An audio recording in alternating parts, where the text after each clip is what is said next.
আজ থেকে প্রায় 1500 বছর আগে পবিত্র মক্কা ছিল বাণিজ্য নগরী, আর মক্কা নগরীতে ছিল সাহাবীদের ব্যবসা বাণিজ্য। ইসলামের জন্য সাহাবীরা কিভাবে নিজেদের বিলিয়ে দিয়েছেন সেই ইতিহাস আমরা কম বেশি জানলেও তারাও যে ব্যবসা করতেন সেই ইতিহাস আমাদের অনেকেরই অজানা। চলুন তাহলে জেনে নেওয়া যাক সাহাবীদের বিভিন্ন পেশা সম্পর্কে। সেই সাথে জানবো অল্প পুঁজিতে কিভাবে তারা সফল ব্যবসায়ী হয়েছেন, কি সেই রহস্য। মহান আল্লাহ রিজিক অনুসন্ধানের জন্য হুকুম করেছেন। উপার্জনের গুরুত্ব এবং ফজিলতের দ্বারাই অনুমিত হয় যে প্রত্যেক নবী কোনো না কোনো ব্যবসা করতেন। হযরত আদম আলাইহিসসালাম কৃষি কাজ করতেন, হযরত ইদ্রিস আলাইহিসসালাম সেলাই কাজ করতেন, হযরত দাউদ আলাইহিসসালাম লোহার বর্ম বানাতেন। আমাদের নবীজি সাল্লাল্লাহু আলাইহি ওয়াসাল্লাম উনি যে ব্যবসা করেছেন, ব্যবসাকে উপার্জনের সবচেয়ে উত্তম মাধ্যম আখ্যা দেওয়ার বড় কারণ এটাই যে নবীজি সাল্লাল্লাহু আলাইহি ওয়াসাল্লাম স্বয়ং নিজে ব্যবসা করেছেন। তিনি অন্য আরেকজনের সঙ্গে মিলে শেয়ারে ব্যাপক পরিসরে ব্যবসা করেছেন। মুদারাবা তথা ব্যবসার মাল আদান প্রদান করে লাভ নির্দিষ্ট হারে বন্টন করে নেওয়া, এ ধরনের ব্যবসাও করেছেন। নবুয়ত লাভ করার পূর্বে নবীজি সাল্লাল্লাহু আলাইহি ওয়াসাল্লাম মুদারাবার ভিত্তিতে ব্যবসা করেছেন। আব্দুল্লাহ ইবনে সায়েব রাদিয়াল্লাহু তাআলা এর সঙ্গে শেয়ারে ব্যবসা করেছেন। হযরত আব্দুল্লাহ ইবনে সায়ের রাদিয়াল্লাহু তাআলা আনহু বলেন, আমি জাহেলিয়াতের যুগে নবীজির ব্যবসার শেয়ার ছিলাম। উপার্জনের অনেক রকম পদ্ধতি আছে, বৈধ পন্থায় রিজিক অনুসন্ধান করাকে উত্তম বলেছেন মহান আল্লাহ। পবিত্র কোরআনে ইরশাদ হয়েছে, নামাজ শেষ হলে তোমরা পৃথিবীতে ছড়িয়ে পড়বে এবং আল্লাহর অনুগ্রহ সন্ধান করবে ও আল্লাহকে অধিক স্মরণ করবে যাতে তোমরা সফলকাম হও।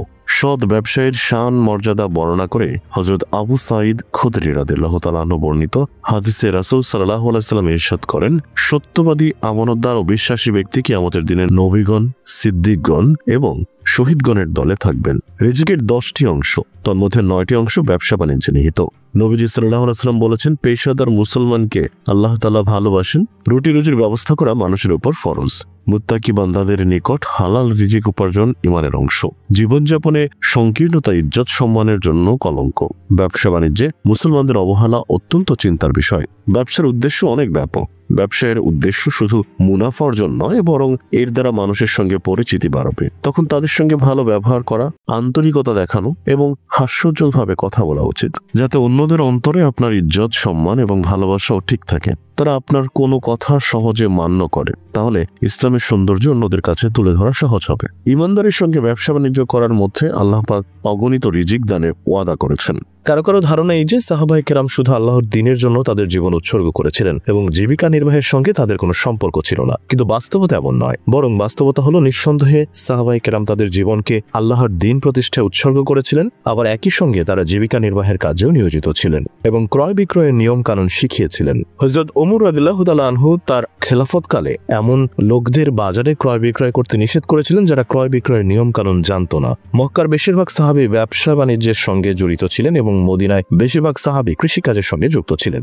হযরত আব্দুর রহমান বিন আউফ রাদিয়াল্লাহু তাআলা আনহু কাপড়ের ব্যবসা করতেন। এই ব্যবসায় তিনি প্রচুর অর্থ উপার্জন করেছিলেন। তিনি মৃত্যুকালে 1000 উট, 3000 ছাগল এবং 100টি ঘোড়া রেখে যান। হযরত তালহা রাদিয়াল্লাহু তাআলা আনহু কাপড়ের ব্যবসা করতেন। বদর যুদ্ধের সময় তিনি বাণিজ্যের উদ্দেশ্যে সিরিয়ায় গিয়েছিলেন, তাই বদর যুদ্ধে অংশগ্রহণ করতে পারেননি। তার দৈনিক আয় ছিল প্রায় 1000 উকিয়া। কাপড়ের ব্যবসা বাদেও সাহাবীদের বড় একটি অংশ উটের ব্যবসাও করতেন। হযরত আব্দুল্লাহ ইবনে উমর রাদিয়াল্লাহু তাআলা আনহু মদিনার কাছে অবস্থিত জান্নাতুল বাকি সংলগ্ন বাজারে উটের ব্যবসা করতেন। এছাড়া কিছু সাহাবীর ছিল খাবারের ব্যবসা।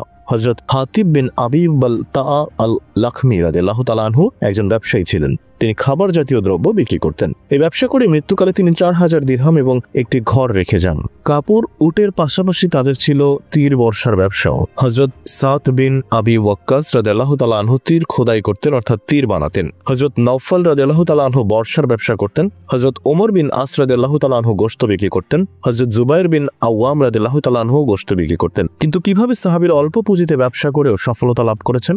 6টি কারণে মূলত তারা অল্প পুঁজি আর অল্প সময়ে ব্যবসায়িক সফলতা লাভ করেছেন।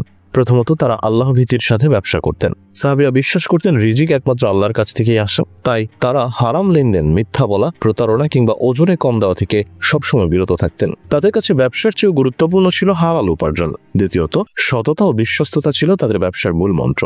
রাসূলুল্লাহ সাল্লাল্লাহু আলাইহি ওয়াসাল্লামের আল আমিন উপাধির অনুসরণে সাহাবীরাও ছিলেন অটল সততার প্রতীক। হযরত আবু বকর রাদিয়াল্লাহু তাআলা আনহু, হযরত ওসমান রাদিয়াল্লাহু তাআলা আনহু এবং হযরত আব্দুর রহমান ইবনে আউফ রাদিয়াল্লাহু তাআলা আনহু ছিলেন ব্যবসার জগতে বিশ্বস্ততার অনন্য উদাহরণ। এছাড়া তাদের ছিল উন্নত চরিত্র ও ভদ্র ব্যবহার।